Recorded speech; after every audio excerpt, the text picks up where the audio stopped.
Hello friends, welcome to Smile Talk paramedical channel. Friends, ಇವತ್ತು Sunday.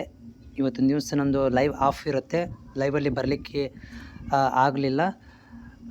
ಆದರೆ ನಿಮ್ಮ ಒಂದು ಕಾಮೆಂಟ್ಗಳು ನನಗೆ ಬಂದು ತಲುಪಿದ್ದಾವೆ.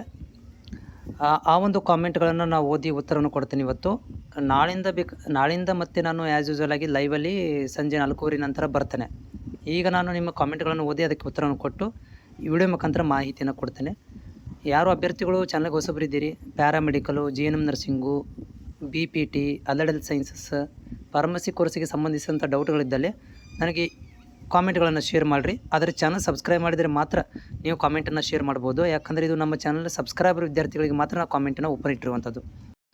ಇಲ್ಲಿ ಕಾಮೆಂಟ್ ಇದೆ, ಅಲೈಡ್ ಹೆಲ್ತ್ ಸೈನ್ಸಸ್ ಅಪ್ಲಿಕೇಶನ್ ಯಾವಾಗ ಸ್ಟಾರ್ಟ್ ಆಗುತ್ತೆ ಅಂತ ಇವ್ರು ಕೇಳ್ತಾ ಇದ್ದಾರೆ. ಲ್ಯಾಟ್ರಿ ಎಂಟ್ರಿ ಆಗಿದ್ದರೆ ಆಗಸ್ಟಿಗೆ ಸ್ಟಾರ್ಟ್ ಆಗುತ್ತೆ. PUC ಮೇಲೆ ಆಗಿದ್ದರೆ ಅಪ್ಲಿಕೇಶನ್ ಆಲ್ರೆಡಿ KCET ಒಳಗಡೆ ಬಂದುಬಿಟ್ಟಿದೆ. KCET ಅಪ್ಲಿಕೇಶನ್ ಹಾಕಿರುವಂಥವ್ರುಗಳಿಗೆ ಮಾತ್ರ ಈ ಅಲೈಡ್ ಹೆಲ್ತ್ ಸೈನ್ಸಸ್ ಬರುತ್ತೆ.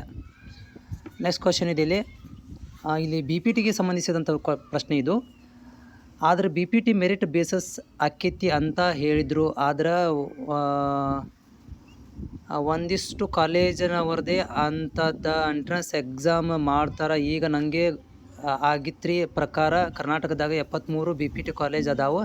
ಅದರಲ್ಲಿ ಯಾವ ಕಾಲೇಜ್ ಮೆರಿಟ್ ಬೇಸ್ಡ್ ಮ್ಯಾಲೆ ಅಡ್ಮಿಷನ್ ಮತ್ತು ಯಾವ ಕಾಲೇಜದವ್ರು ಅದು ಎಂಟ್ರೆನ್ಸ್ ಎಕ್ಸಾಮ್ ನೀಟು ಅಡ್ಮಿಷನ್ ಮಾಡಿಸ್ಕೊತಾರೆ ಅಂತ ಆಗವಲ್ತು. ಸೊ ರ್ಯಾಂಕ್ ನಂಬರ್ ಬರೆದಾಗ ನೀವು ಅದರ ಬಗ್ಗೆ ಸ್ವಲ್ಪ ನಮಗೆ ಇನ್ಫಾರ್ಮೇಷನ್ ಕೊಟ್ಟರೆ ನಾವು ಕೌನ್ಸ್ಲಿಂಗ್ ಪರ್ಫೆಕ್ಟಾಗಿ ರೆಡಿ ಆಗ್ಬೋದು.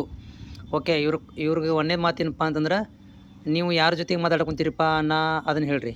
ಓಕೆ, ನಾನು ನಿಮ್ಗೆ ಮೊದಲೇ ಹೇಳಿದ್ದೀನಿ, ಕಾಮೆಂಟ್ ಹಾಕಬೇಕಾದ್ರೆ ನೀವು ಬ್ರದರ್ ಅಂತ ಯೂಸ್ ಮಾಡಿರಿ, ಸರ್ ಅಂತ ಯೂಸ್ ಮಾಡ್ಕೊಳ್ರಿ. ಇಲ್ಲಿ ಫಾಲ್ತುನ ಬಿದ್ದಿಲ್ಲ, ಹೌದಾ? ಇದು ಚಾನಲ್ ನಮ್ಮದು ಎಜುಕೇಷನ್ ಚಾನಲ್ ಇದೆ. ಇಲ್ಲಿ ಒಂದು ರೆಸ್ಪೆಕ್ಟ್ ಇದೆ. ಇಲ್ಲೇನು ದನಕ್ಕೆ ಹಾಕದಂಗೆ ಹಾಕಿದ್ರೆ ಏನಿದೆ ಕಾಮೆಂಟ್. ಆಮೇಲೆ ಹೆಂಗೆ ಬರೀದಿದೆ, ನೀವು BPT ಕೋರ್ಸ್ ಮಾಡೋರದಿರಿ, ಒಂದು ಅಟ್ಲೀಸ್ಟ್ ಕನ್ನಡದಾಗಾರ ಬರೆದ್ರೆ ಒಂದು ಮಾತು ಬೇರೆಪ್ಪ. ನಿಮ್ಮ ಆದರೂ ಕ್ಲಿಯರ್ ಮಾಡ್ತೀನಿ ಇದನ್ನು. ನೆಕ್ಸ್ಟ್ ಟೈಮ್ ಕಾಮೆಂಟ್ ಹಾಕಬೇಕಾದ್ರೆ ಬ್ರದರ್ ಯೂಸ್ ಮಾಡಿರಿ, ಇಲ್ಲಾಂದ್ರೆ ಸರ್ ಅಂತ ಯೂಸ್ ಮಾಡಿರಿ. ಕಾಮೆಂಟ್ ಹಾಕಕ್ಕೆ ಹೋಗ್ಬೇಡ್ರಿ, ಅವಶ್ಯಕತೆ ಇಲ್ಲ ನಿಮ್ದು. ನೋಡಿರಿ, ಇವರು BPT ಕ್ವಶನ್ ಏನಿದೆ ಅಂತಂದ್ರೆ, ಒಂದಷ್ಟು ಕಾಲೇಜ್ನವ್ರು ಮೆರಿಟ್ ಬೇಸ್ ಮೇಲೆ ತೊಗೊತೀವಿ ಅಂತ ಹೇಳ್ತಾರೆ. ಒಂದಷ್ಟು ಕಾಲೇಜ್ನವ್ರು ಎಂಟ್ರೆನ್ಸ್ ಎಕ್ಸಾಮ್ ಮಾಡ್ತೀವಿ ಅಂತಾರೆ. 73 BPT ಕಾಲೇಜ್ ಇದಾವೆ. ಯಾವ ಕಾಲೇಜ್ನವರು ಎಂಟ್ರೆನ್ಸ್ ಎಕ್ಸಾಮ್ ಮಾಡ್ತಾರಂತ ನಮ್ಗೆ ಗೊತ್ತಾಗ್ವಲ್ದು. ಆಮೇಲೆ ರ್ಯಾಂಕ್ ನಂಬರ್ ಯಾವಾಗ ಬರ್ತದೆ ಹೇಳ್ರಿ ಅಂಥೇಳಿ. ನೋಡಿರಿ, ಯಾವ ಕಾಲೇಜ್ನವರು ಕೂಡ ಎಂಟ್ರೆನ್ಸ್ ಎಕ್ಸಾಮ್ ಮಾಡೋಂಗಿಲ್ಲ, ಹೌದಾ? ಅದು ಯೂನಿವರ್ಸಿಟಿ, ಪ್ರೈವೇಟ್ ಯೂನಿವರ್ಸಿಟಿ ಅವ್ರು ಮಾತ್ರ ಮಾಡ್ಕೊತಾರೆ. ಅದು ಎಂಥದ್ದು SDM, KEA, ಆಮೇಲೆ ದೇವರಾಜ ಅರಸ್ ಯೂನಿವರ್ಸಿಟಿ ಇದಾವಲ್ಲ, ಅವರುಗಳು ತಮ್ಮ ಸ್ವಂತದಂಥ ಎಂಟ್ರೆನ್ಸ್ ಎಕ್ಸಾಮನ್ನು ಮಾಡ್ತಾರೆ. ನಮ್ಮ KEದವರು ಮತ್ತು ರಾಜೀವ್ ಗಾಂಧಿ ಯೂನಿವರ್ಸಿಟಿ ಅಂಡರಲ್ಲಿ ಯಾವುದೂ ಕೂಡ ಎಂಟ್ರೆನ್ಸ್ ಎಕ್ಸಾಮ್ ಇಲ್ಲ. ಓನ್ಲಿ ನಿಮ್ಮ ಮೆರಿಟ್ ಆಧಾರದ ಮೇಲೆ, ಮೆರಿಟ್ ಅಂದ್ರೇನು, ನಿಮ್ಮ ಪರ್ಸೆಂಟೇಜ್ ಮೇಲೆ ರ್ಯಾಂಕ್ಗಳನ್ನು ಕೊಡ್ತಾರೆ KEದವರು. ಆ KE ಬೇಸಿಸ್ ಮೇಲೆ ಏನು ಮಾಡ್ತಾರೆ ಅಂದರೆ 23 ಕಾಲೇಜ್ BPT ಕಾಲೇಜಿಗೆ ಅಡ್ಮಿಷನ್ಗಳನ್ನು ಕೊಡ್ತಾರೆ. 23 ಕಾಲೇಜ್ನವರು ಸ್ಪೆಷಲಾಗಿ ಏನು ಬೇರೆ ಮಾಡ್ಕೊಳಕ್ಕೆ ಹೋಗೋದಿಲ್ಲ, ಎಲ್ಲನೂ KE ಮೇಲೆ ಡಿಪೆಂಡ್ ಇದೆ. ಓಕೆನಾ? ರ್ಯಾಂಕ್ ನಂಬರ್ ಯಾವಾಗ ಬರುತ್ತೆ ಮತ್ತು ಆಮೇಲೆ ಈ ಸೀಟ್ ಮೆಟ್ರಿಕ್ಸ್ ಯಾವಾಗ ಬರುತ್ತೆ ಎಲ್ಲನೂ ಕೂಡ ನಾನು ಅಪ್ಡೇಟ್ ಮಾಡ್ತಿರ್ತೀನಿ. ಚಾನಲ್ ಫಾಲೋ ಮಾಡ್ತಾಯಿರಿ. GNM PUC ಮೇಲೆ ಮಾತ್ರನಾ ಸರ್? ಹೌದು, GNM PUC ಮೇಲೆ ಮಾತ್ರ, ಹೌದಾ? ANM ಮಾಡಿದರೆ, ANM ಆಗಿದ್ದರೆ ಅವ್ರಿಗೂ ಬರುತ್ತೆ. ಇದು ಬಿಟ್ಟರೆ GNM PUC ಮೇಲೆ ಮಾತ್ರ.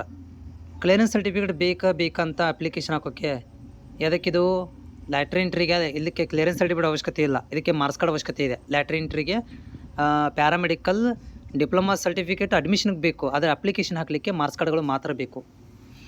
ಓಕೆ, PMB ಇದು. ಓಕೆ, PMBದು ಯಾವ ವೆಬ್ಸೈಟ್ ಕೇಳ್ತಾ ಇದ್ದೀರಿ ನೀವು? ಕ್ಲಿಯರಾಗಿ ಹೇಳಬೇಕು. ಇಲ್ಲಿ 108 ವೀಡಿಯೋಗಳನ್ನು ಮಾಡಿ ಹಾಕಿರ್ತೀವಿ ನಾವು. ಲ್ಯಾಟ್ರಿ ಎಂಟ್ರಿ ಅಪ್ಲಿಕೇಶನ್ ಪ್ಯಾರಾಮೆಡಿಕಲ್ ಮೇಲೆ ಲೇಟ್ ಆಗುತ್ತೆ, ವೆಯ್ಟ್ ಮಾಡಬೇಕು. ಪೋಸ್ಟ್ ಬೇಸಿಕ್ BSNCಗೆ KCET ಮ್ಯಾಂಡೇಟ್ರಿ ಇಲ್ಲ, ಈ ವರ್ಷದಿಂದ ಇಲ್ಲ. GNM ರಿವಲ್ಯೂಷನ್ ರಿಸಲ್ಟ್ ಯಾವಾಗ ಬರುತ್ತೆ ಅಂತ ಕೇಳ್ತಾ ಇದ್ದೀರಿ. GNM ರಿವಲ್ಯೂಷನ್ ಬರುವಂಥ ವಾರದಲ್ಲಿ ಅಂತ ನನಗೆ ಮಾಹಿತಿ ಕೊಟ್ಟಿದ್ದಾರೆ. ಅದು ಕರೆ ಆಗಬೇಕಂದ್ರೆ ಒಂದು ವಾರ ನೋಡ್ಬೇಕ್ರಿ. ಈಗ ಕರ್ನಾಟಕದಲ್ಲಿ BPT ಅಡ್ಮಿಷನ್ ಕೌನ್ಸ್ಲಿಂಗ್ ಶುರು ಆಗೋದು KCET ಜೊತೆಗೆ. KCET ಯಾರು ಈಗ ರ್ಯಾಂಕ್ ನಂಬರ್ಗಳು ಬರ್ತಾವೋ ಅವಾಗ ನಿಮಗೂ ಕೂಡ ಕೌನ್ಸ್ಲಿಂಗ್ ಪ್ರಕ್ರಿಯೆನ ಆರಂಭ ಮಾಡ್ತಾರೆ.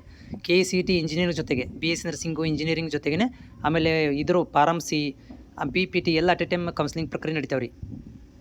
ಓಕೆ, ಸೇಮ್ ಪ್ರಾಬ್ಲಮ್ ಇದೆ. CET ಎಕ್ಸಾಮ್ ಬರೀಬೇಕಾ? ನೋಡಿರಿ, ಯಾವುದೇ ಥರಂಥ ಎಕ್ಸಾಮ್ ಇಲ್ಲ BPTಗೆ, ಅಲೈಡ್ ಸೈನ್ಸಿಗೆ ಎಕ್ಸಾಮ್ ಇಲ್ಲ. ಬ್ರೋ ಅಪ್ಲಿಕೇಶನ್ ಆಗಿದೆ ಬ್ರೋ, ಲಾಗಿನ್ ಪೇಜ್ ಓಪನ್ ಆಗ್ತಾಯಿಲ್ಲ. ನೋಡಿರಿ, ಲಾಗಿನ್ ಪೇಜ್ ಓಪನ್ ಆಗ್ತಾಯಿಲ್ಲ, ಪ್ರಾಬ್ಲಮ್ ಇದೆ. ಮಂಡೇ ಅಥವಾ ಟ್ಯೂಸ್ಡೇ, ಸೋಮವಾರ ಅಥವಾ ಮಂಗಳವಾರ ತನಕ ಕಾಯಿರಿ. ಅವರು ನಾವು ಕೂಡ ಇಂಟಿಮೇಟ್ ಮಾಡಿದ್ದೀವಿ, ಅತಿ ಬೇಗ ನೀವು ಸಾಲ್ವ್ ಮಾಡ್ತೀವಿ ಅಂತ ಹೇಳಿದ್ದಾರೆ. ಸೋಮವಾರ ಮಂಗಳವಾರ ತನಕ ಆಗ್ಬೋದು. ಅಪ್ಲಿಕೇಶನ್ ಹಾಕಬೇಕಂದ್ರೆ CET ಎಕ್ಸಾಮ್ ಬರೀಬೇಕಾ? ನೋಡಿರಿ, ಅಪ್ಲಿಕೇಶನ್ ಹಾಕಲಿಕ್ಕೆ ನರ್ಸಿಂಗಿಗೆ, BSc ನರ್ಸಿಂಗಿಗೆ CET ಎಕ್ಸಾಮ್ ಬರೀಲೇಬೇಕು. BSc ನರ್ಸಿಂಗ್ ಮಾಡಬೇಕಂದ್ರೆ CET ಎಕ್ಸಾಮ್ ಕಂಪಲ್ಸರಿ ಬರೀಲೇಬೇಕು. ಅಪ್ಲಿಕೇಶನ್ ಹಾಕಿದರೆ ಯೂಸ್ ಆಗೋದಿಲ್ಲ. ಇದೊಂದಷ್ಟು ನಿಮ್ಮ ಕಾಮೆಂಟ್ಗಳು ರೀ. ಮತ್ತೇನೋ ಡೌಟ್ ಇದ್ದರೆ ನನಗೆ ನೀವು ಶೇರ್ ಮಾಡಿ.